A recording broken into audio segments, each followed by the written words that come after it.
ہم کریں گے ہر مظلوم کی حمایت۔ السلام علیکم، میں ہوں حرین فاطمہ اور آپ دیکھ رہے ہیں حمایتی news HD channel.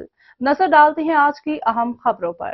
Assistant commissioner ابراہیم حیدری ملیر ڈاکٹر سائرہ خان پر اسپتال چورنگی کے قریب قاتلانہ حملہ۔ گزشتہ دنوں اسپتال چورنگی پر شجرکاری کرنے کے لیے انکروچمنٹ آپریشن کیا تھا۔ ڈاکٹر سائرہ خان آج نجی فیکٹری کے افسران کے ہمراہ شجرکاری کے لیے اسپتال چورنگی کے قریب وزٹ کر رہے تھے۔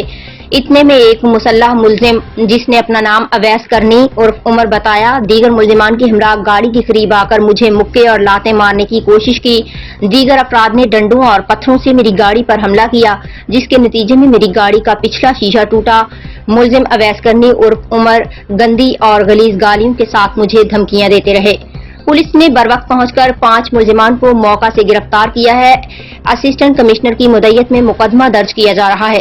واقعے میں ملوث مرکزی ملزم اویس کرنی عرف عمر کی تلاش جاری ہے۔ SHO تھانہ قائد آباد ڈسٹرکٹ ملیر تھانہ قائد آباد میں اسسٹنٹ کمشنر سائرہ بانو کی مدعیت میں مقدمہ درج مقدمے میں خاتون اسسٹنٹ کمشنر کو غلط نظر سے دیکھنے اور غلط نظروں سے عورت اسسٹنٹ کمشنر کے پوشیدنی مخفی اعضاء کو نقصان پہنچانے کی دفعات بھی مقدمے میں شامل۔ محمد بخش جت کی رپورٹ۔